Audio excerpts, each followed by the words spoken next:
Chers téléspectateurs, on arrive à notre débat principal d'aujourd'hui qui sera centré sur à la clôture de la première conférence nationale pour les jeunes tenue à Sharm el-Sheikh. Le président de la République a prononcé un long discours où il a résumé les recommandations de cette rencontre de 3 jours et où l'on a évoqué tous les problèmes et les dossiers qui hantent les esprits des jeunes Égyptiens. Et pour aborder ce sujet, nous avons le plaisir d'accueillir aujourd'hui Dr Ayman Eddachan, qui est conseiller de gestion et de développement des affaires au sein du Parlement égyptien. أهلا بحضرتك يا فندم. أهلا وسهلا بيكم واهلا وسهلا على جميع الساده المشاهدين. صباح الخير عليكم. Bonjour à tout le monde, bonjour à Naël TV, bonjour à tous les Égyptiens. L'Égypte demeurera toujours très grand. Aujourd'hui, nous voulons parler de la conférence nationale, la première conférence nationale des jeunes tenue à Sharm el-Sheikh, qui s'est prolongée sur 3 jours à partir de mardi 25 jusqu'à jeudi 28. Le président de la République a participé non seulement à la session inaugurale, mais aussi aux ateliers de travail. Il y avait une directe entre le président de la République et les jeunes. Au début, je voudrais signaler que nous avons une vision pour dialoguer avec les jeunes. Pour la première fois, la direction politique ici en Égypte veut créer un dialogue avec les jeunes. Et c'est un point très important pour que l'Égypte puisse décoller. 60% de la société égyptienne sont des jeunes. Aujourd'hui, cette année aussi a été déclarée année de la jeunesse par le président de la République. Et ceci montre clairement que la direction politique est actuellement parfaitement consciente de l'importance de dialoguer avec les jeunes pour échanger les points de vue sur différents dossiers. Les ateliers de travail aussi tenus en marge de cette conférence étaient super. C'est par le biais de ces ateliers que les jeunes, qu'on a essayé, que les jeunes ont essayé de transmettre leur point de vue au ministre. Le président de la République a loué et a salué le courage et la franchise des jeunes. On a grandement besoin d'une entente entre le gouvernement et les jeunes. Comment expliquez-vous la grande importance qu'attache le président de la République aux jeunes et au point de vue, aux opinions de la jeunesse concernant les différents dossiers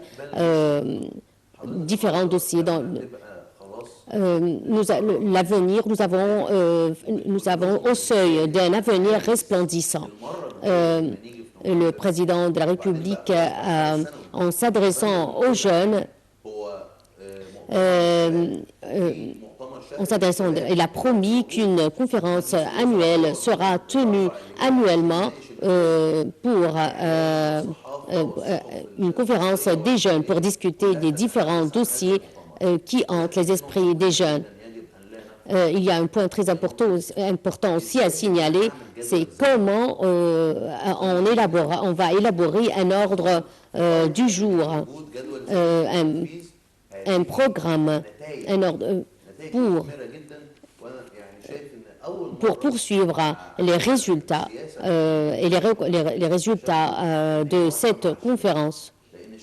Pour la première fois, le gouvernement attache son importance prioritaire à la jeunesse en tant qu'épine dorsale de la société égyptienne. Quelles sont les recommandations, monsieur, émises par les débats et discussions de cette conférence? La première, la plus importante recommandation, c'est l'amnistie accordée à certains détenus, à jeunes détenus. La création aussi des organismes qui aideront les jeunes et les conseils de députés parmi les jeunes. La création d'un centre national aussi pour la qualification et l'entraînement des jeunes, la rectification du discours religieux, le renouvellement des programmes médiatiques et journalistiques. Il y a aussi des recommandations dans tous les domaines social, économique, éducatif. La conférence s'est focalisée sur tous ces axes. Nous allons maintenant écouter la première conférence nationale des jeunes, chers téléspectateurs. Oui, le président de la République a prononcé un long discours où il a résumé les recommandations de cette rencontre en 3 jours et où l'on a évoqué des problèmes et les dossiers qui hantent les esprits des jeunes Égyptiens. Voyons ensemble ce reportage.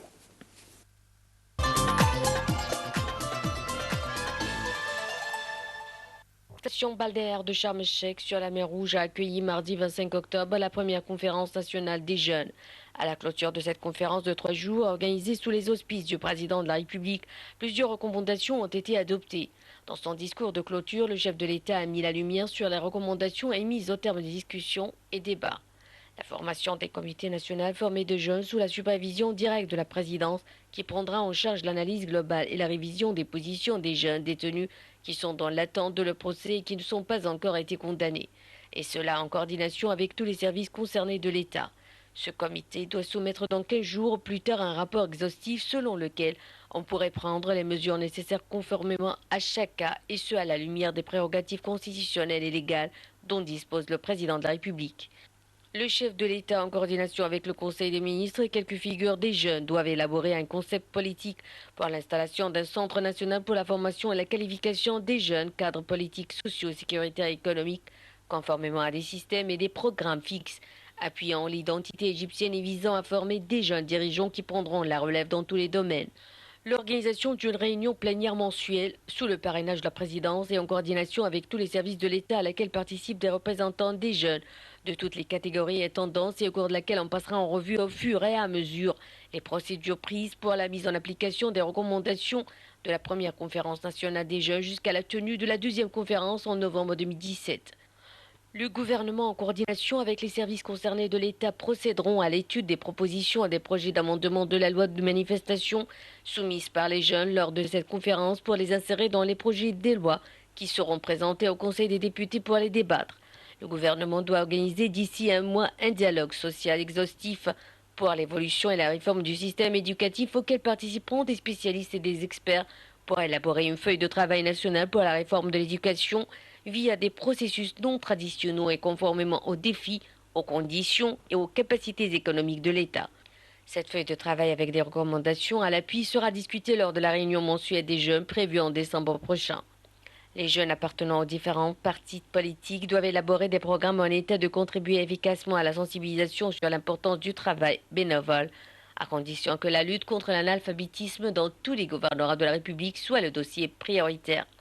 Le gouvernement, en coordination avec le Conseil des députés, doit hâter la promulgation de législation régissant les médias et la finalisation de la formation des organismes et des conseils organisant le travail journalistique et médiatique. Et finalement, le gouvernement, en coopération avec Al-Azhar, la plus haute institution de l'islam sunnite, l'Église et toutes les parties concernées, doivent organiser un dialogue national à grande échelle, regroupant des spécialistes, des experts et des cultivés ainsi que des représentants des jeunes de toutes les catégories sociales. Ce dialogue aura comme objectif principal l'élaboration d'une feuille de travail nationale prévoyant une stratégie globale visant à ancrer les principes et les valeurs et à renouveler le discours religieux et cela tout en préservant l'identité égyptienne avec toutes ses dimensions civilisées et historiques.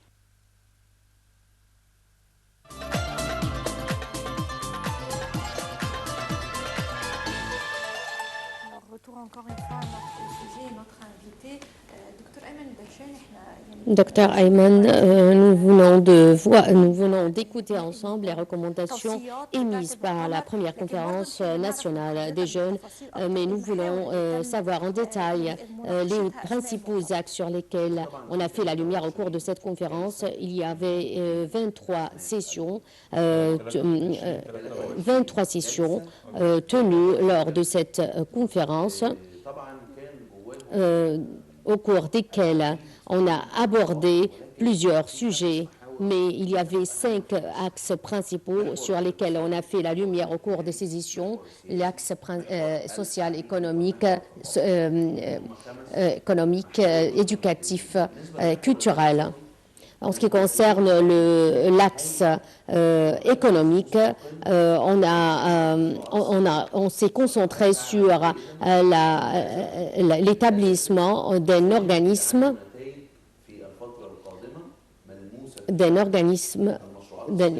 d'un centre d'entraînement et de qualification pour les jeunes. Dans le domaine économique, on a aussi évoqué le sujet des prix d'échange et comment on pourra stabiliser les prix d'échange des devises étrangères face à la livre égyptienne. Le président a souligné l'importance du travail pour faire face aux problèmes des devises en Égypte. En ce qui concerne l'axe social, on a évoqué le sujet des subventions et comment ces subventions doivent aider surtout les citoyens, les nécessiteux.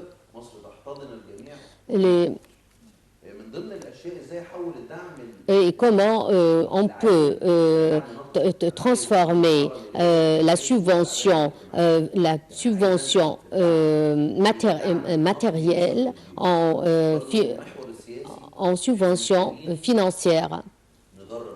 Et un autre axe très important, c'est l'entraînement des jeunes cadres pour qu'ils deviennent des dirigeants qui prendront la relève dans les différents domaines. Et c'est là le rôle des partis politiques dans le choix des jeunes cadres. Et comment les qualifier, les entraîner pour devenir des dirigeants dans le futur, En ce qui concerne l'axe éducatif, c'est un axe très important puisqu'il affectera sûrement tous les autres et influencera sur tous les autres axes. Et comment lier l'éducation au marché du travail. Nous devons réaliser cette équation. Le diplômé, les détenteurs des diplômes, ils doivent trouver un marché de travail. Et cela nécessite et requiert une évolution du système éducatif. La conférence cette année est tenue sous le titre de la création et succès. Comment réaliser le succès sans qu'il y ait un esprit créatif. Donc, il faut que les programmes scolaires attachent plus une importance particulière à l'esprit créatif. Comment créer un esprit créatif chez les étudiants. Et c'est le mot de passe du succès et de la réussite des autres pays. Il faut aussi accorder plus d'intérêt au centre culturel, à l'opéra. L'Égypte assume depuis des années le rôle et pionnière dans le domaine culturel sur le plan régional. Mais il faut qu'il y ait un plan de travail pour que l'Égypte puisse garder son rang prioritaire dans le domaine culturel. Nous avons parlé aussi de l'ordre du jour, les délais déterminés pour réaliser la mise en application de ces projets. comment on pourrait, cueillir les fruits des résultats, des recommandations de cette conférence. On n'a pas pu mettre un ordre du jour pour ces projets, mais seulement en ce qui concerne l'amnistie accordée aux détenus.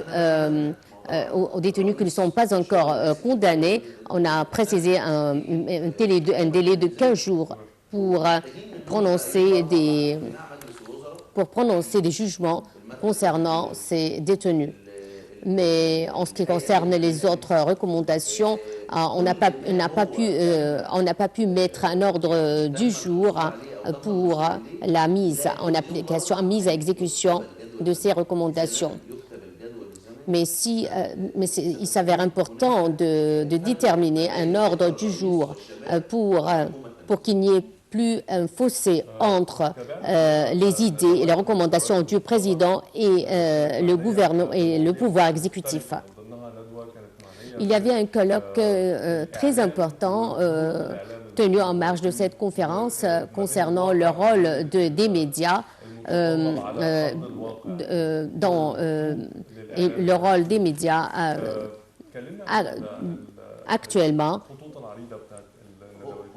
Quels sont les points importants de ce colloque? Le président a appelé à ce que les médias soient plus transparents. Et je souhaite, moi, personnellement, c'est seulement Nile TV International qui émet des programmes en d'autres langues. On a besoin d'autres chaînes pour répandre les messages positifs pour le président. Le président a enjoint le gouvernement, le Conseil des députés à promulguer le plus rapide, à hâter la promulgation des législations concernant le domaine médiatique et journalistique. Vous venez de signaler qu'il y avait plusieurs axes qui ont été débattus lors de cette conférence, citant entre autres le prix d'échange. Par exemple, le prix d'échange. Je voudrais savoir les papiers présentés et soumis par les jeunes et les rapports soumis par les jeunes au président de la République. Est-ce que les jeunes présentaient seulement des rapports et évoquaient le problème, ou il y avait aussi des propositions de solutions? Il y avait cette conférence, plus de 300 jeunes ont assisté, 3000 jeunes ont assisté à cette conférence, outre d'éminentes personnalités dans les différents domaines de la société. C'était une bonne occasion pour qu'il y ait un contact entre les jeunes et le gouvernement. Et le ministre de chaque ministère, en étalant les problèmes de son ministère devant les jeunes, ça a beaucoup aidé à élucider les points d'interrogation qui hantent les esprits des jeunes.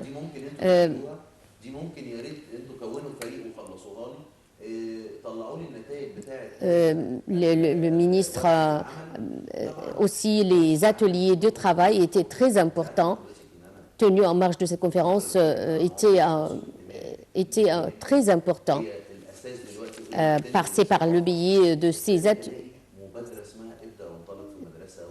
C'est grâce à ces ateliers qu'on a commencé à lancer des initiatives dans les différentes écoles sous le même thème de la conférence, création et succès. Nous avons grandement besoin de l'encouragement, de la stimulation. Quand le président, si on décidait de décerner un prix pour le meilleur speaker et la meilleure speakerine, ça stimulera et encouragera les jeunes à travailler. Il faut exploiter les idées Il faut exploiter ce système, le système d'encouragement dans les différents ministères dans les différents ministères de la République. Pour créer, il faut qu'on ait de temps, qu'on a un esprit ouvert, un esprit clairvoyant. Dans les universités, moi, en tant que professeur, je remarque qu'on insiste beaucoup dans le système éducatif à inculquer des idées aux jeunes, mais on a besoin de créer un esprit plus créatif. Puisque nous venons de parler de l'éducation, depuis longtemps, on entend parler de l'évolution des programmes scolaires. Est-ce qu'on a évoqué ce sujet lors de cette conférence pour aller avec l'évolution requise? On a la majorité des participants à cette conférence étaient des jeunes. Il y avait encore des jeunes qui sont toujours des étudiants. Mais pour évoluer, donc c'était un sujet prioritaire. Mais pour réaliser l'évolution de l'éducation, il faut d'abord évoluer le comportement. Il faut faire la lumière sur les valeurs et inculquer aux étudiants et aux enfants les valeurs principales. Pourquoi ne pas sensibiliser les jeunes et les jeunes aux valeurs, à la moralité? Nous avons grandement besoin du travail, de la conscience. Les valeurs, les hautes moralités sont extrêmement importantes pour qu'on puisse réaliser l'évolution requise dans le système éducatif. En tant qu'expert dans le domaine du développement humain, la majorité des recherches qu'on élabore actuellement sont centrées, se focalisent sur les valeurs, les moralités. Les jeunes lors de cette conférence, les jeunes ont évoqué le problème de l'éducation et on espère que lors de la réunion mensuelle qui sera tenue avec des représentants de jeunes, on évoquera des solutions efficaces dans ce domaine. Le gouvernement doit c'est un gouvernement qui incombe la responsabilité de mettre en application les recommandations. En ce qui concerne la prochaine conférence nationale des jeunes pour l'année 2017, comment procédera-t-on d'ici à cette date? Il faut qu'il y ait deux plans, plan à court terme et plan à long terme.